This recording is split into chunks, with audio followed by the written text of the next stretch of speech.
In the late 1970s and early 80s, Spain wasn't just a holiday hotspot. For Britain's most wanted, it was a legal blind spot. Until 1985, there was no extradition treaty between the UK and Spain. That meant if you were a gangster facing a prison sentence, you could just pack up and vanish to Marbella, Malaga, or Benidorm and start over, tax-free, worry-free. And they did. Ronnie Knight, known for his role in the £6 million Security Express robbery and his marriage to actress Barbara Windsor, relocated to Marbella. He called it retirement. Authorities called it running. Freddie Foreman, once the Cray twins' enforcer, opened bars along the coast. Even Brian the Taxman Cockerell, a feared name in northern England, found refuge in southern Spain. The press quickly dubbed it the Costa del Crime. It wasn't just the missing treaty that made it attractive. Spain was in a real estate boom. Its police forces were stretched thin, and corruption was easy to find. Add in a cash-based economy and close proximity to Morocco, the gateway to Europe's hashish supply, and you had the perfect safe haven. But the British weren't just hiding, they were investing. They bought villas in cash, started consulting businesses, and set up fronts like nightclubs and used car dealerships. Some even opened fake law firms and gyms to launder money with no questions asked. By the early 1990s, what began as exile turned into expansion. Spain became a launchpad, not a retreat. Cocaine started flowing in from South America, hashish from Morocco, and weapons from Eastern Europe, all coordinated through British networks hidden in plain sight. The Costa wasn't just a place to disappear. It became the first chapter of a much bigger empire. If the Costa del Crime had a crown, the Kinahan cartel would be wearing it. It began with Christy Kinahan Sr., an Irish mob boss, fluent in multiple languages, with a knack for logistics and laundering. In the early 2000s, he chose Marbella, not for the beach, but for its strategic value. Close to major ports, cheap luxury real estate, and a legal system that moved slowly. But the real evolution came when his son, Daniel Kinahan, took the reins. Daniel didn't just expand the business, he modernized it. He built bridges with South American suppliers, European distributors, and even moved into professional boxing, using it as a front to launder money and gain legitimacy. Everything changed in 2010, when Spanish authorities, backed by Europol and the UK's National Crime Agency, launched Operation Shovel. 30-plus properties raided, €1 million in cash seized, luxury villas, cars and fake consulting firms exposed. Total laundering network estimated at €500 million. Yet remarkably, the Kinahans slipped through. Charges failed to stick, and the cartel only grew more cautious, using offshore accounts, crypto and shell companies to stay invisible. In 2022, the US Treasury Department officially sanctioned the Kinahans as a transnational criminal organization. They offered $5 million for intel leading to the arrest of Christy, Daniel, or Christopher Jr. Spain froze assets, and UAE cooperation was promised. But by 2025, Daniel remains free, likely still operating through layers of legal and financial smokescreens. Marbella and its surroundings remained the Kinahans' nerve center, used for storing and moving cocaine, hosting encrypted meetings, recruiting young British and Irish enforcers. Gyms, car dealerships, and boxing promotions continued to serve as business fronts. The cartel no longer hid, it simply got smarter. And as Daniel built his influence from Spain to Dubai, dozens of British gangs followed his blueprint. In the UK's drug game, Liverpool has always played big, By the early 2000s, Merseyside gangs weren't just shipping product across Britain. They were building international networks. Spain became the natural outpost, close to South American routes, friendly ports, and a coastline that welcomed fast cash with open arms. At the center of it all stood Curtis "Cocky" Warren, once Interpol's most wanted Brit and reportedly worth over £200 million. Warren ran a multinational cocaine empire from bases in Malaga and the Netherlands. He negotiated directly with Colombian cartels, funneled cocaine through Spain, and distributed it into the UK via Liverpool docks. He was jailed in the Netherlands in the late 90s, then again after his UK release in 2007. But even now, authorities believe his networks, or fragments of them, still operate. Then came EncroChat. In 2020, law enforcement cracked the encrypted phone system used by thousands of criminals. Suddenly, British gangs based in Marbella, Estepona, and Benalmádena were exposed. Dozens were arrested. Messages revealed deals for multi-ton shipments of cocaine, encrypted from villas with ocean views.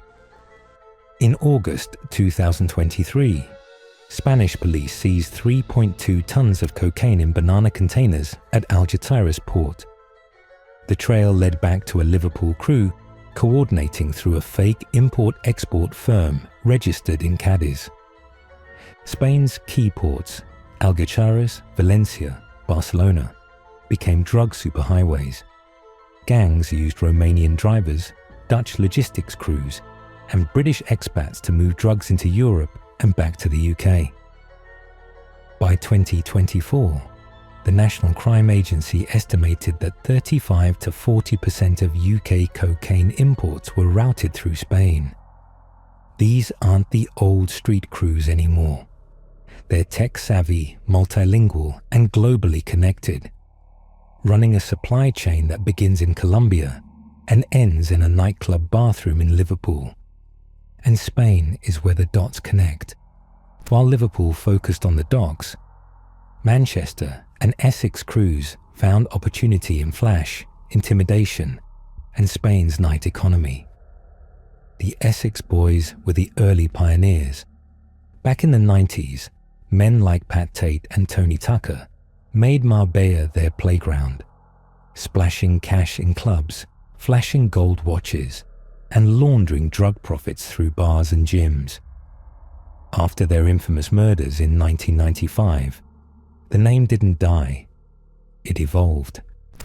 By the 2010s, a new generation of Essex criminals were embedding in Spain's coastal towns, Benidorm, Torrevieja, Alicante, using crypto wallets and influencer girlfriends instead of machetes. They ran escort agencies, illegal casinos, and shell companies, all designed to clean cash. In 2024, Spanish police arrested 5 British nationals in Alicante, recovered €2.4 million in crypto, forged EU IDs, property documents linked to a fake real estate firm. All 5 had roots in Basildon and Romford, but lived like digital entrepreneurs. Up north, Manchester's A-team was carving its own niche. They preferred quieter spots, Albi, Calpe, Orihuela Costa, less flashy, more discreet.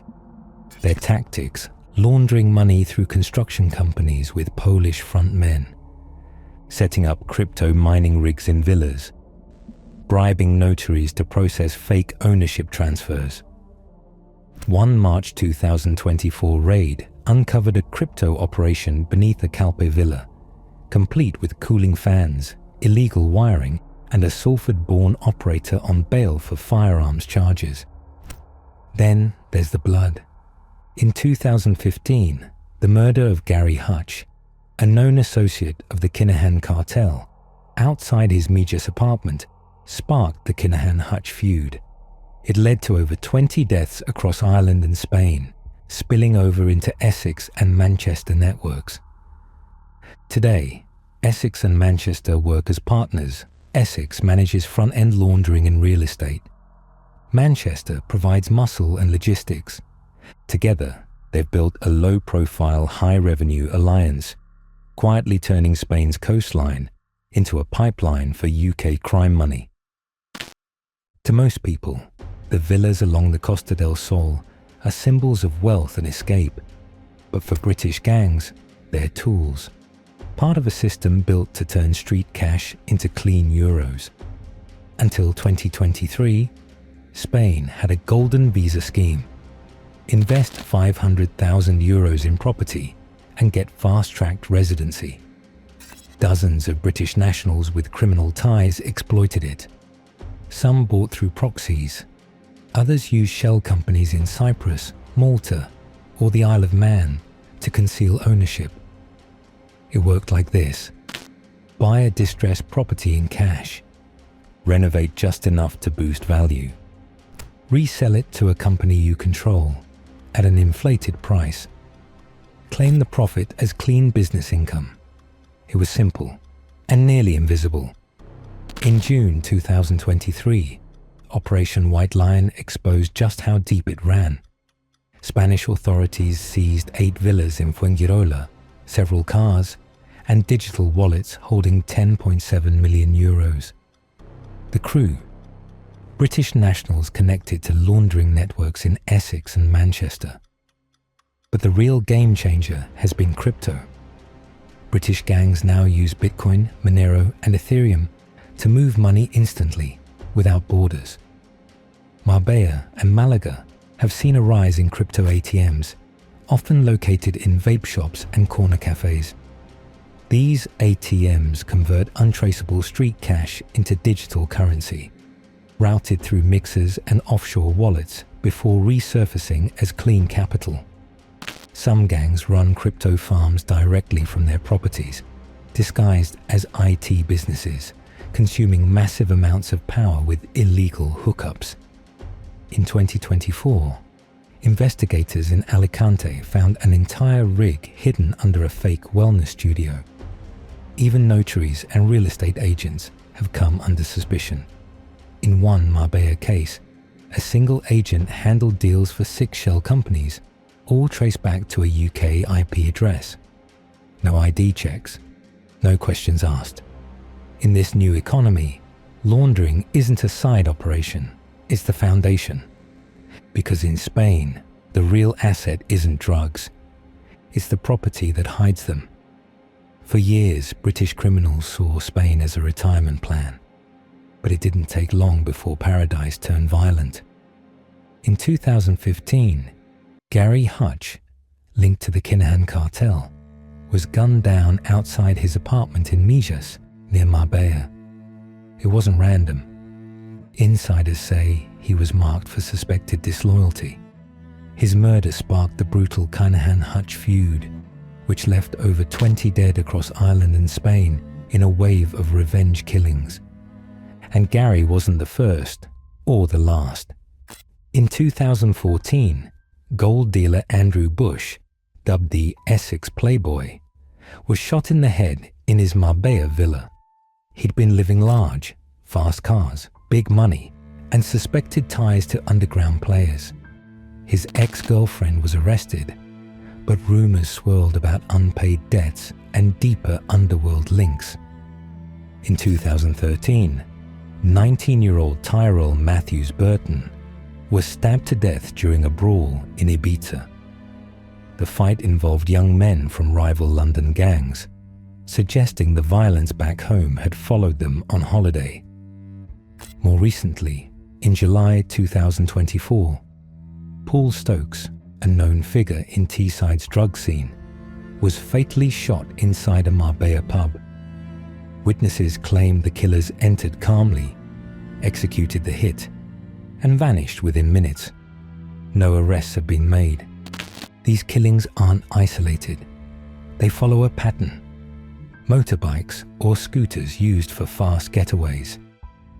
Unregistered firearms smuggled from Eastern Europe. No CCTV, especially in private villas and backstreets. Spanish authorities estimate that only 25% of British gang-related murders on Spanish soil end in conviction. Why? Witnesses don't talk. Families stay silent. And most hits are clean, carried out by hired enforcers paid in cash or crypto.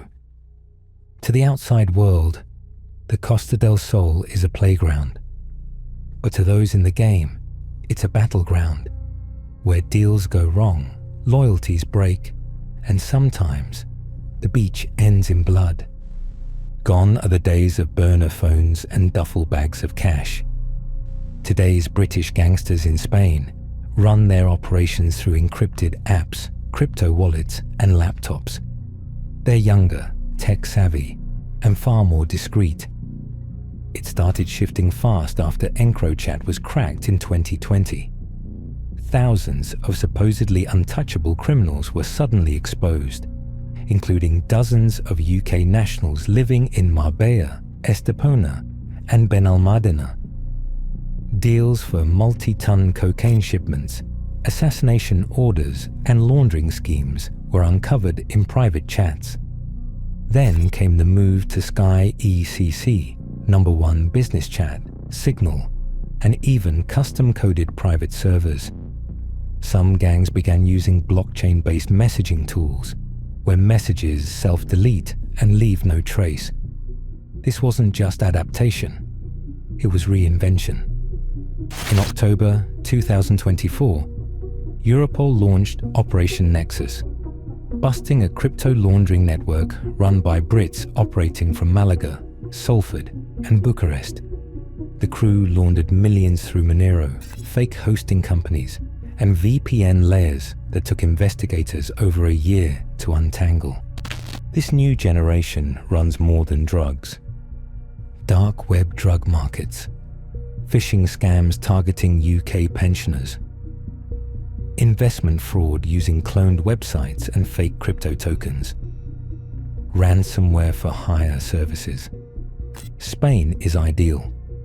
Fast fiber internet, low-cost property, and crypto ATMs in tourist zones make laundering fast and scalable.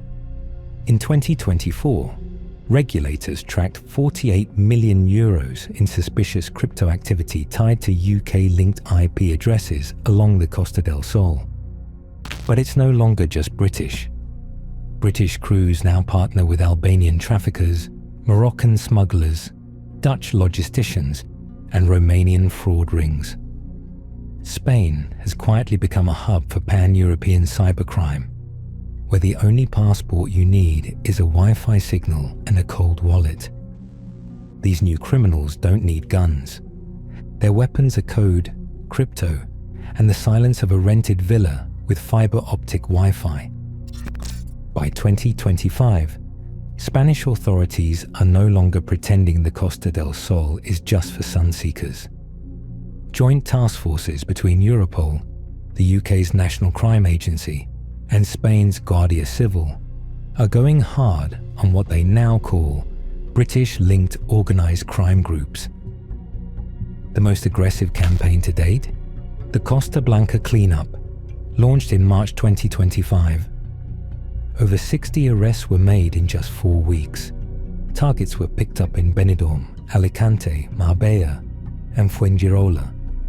Many tied to old-school Essex firms, Liverpool traffickers, and digital laundering crews from Manchester.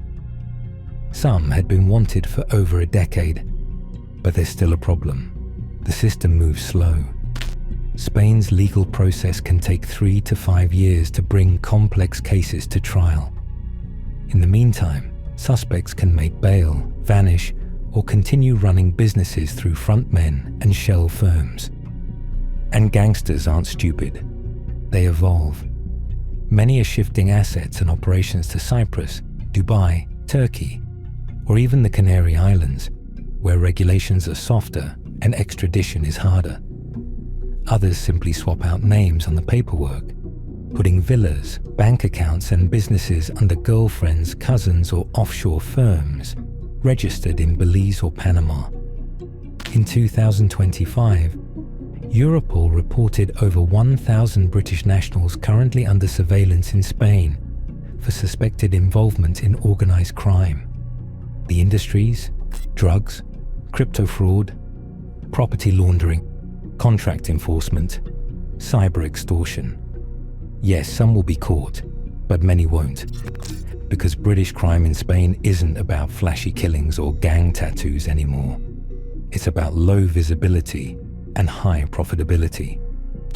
The Costa del Crime never truly shut down. It rebranded, it decentralized, and it learned to play quiet. Behind the white-walled villas, the slick gyms, the wellness brands and boxing studios, the game is still being played. Only now, it doesn't look like crime. It looks like business.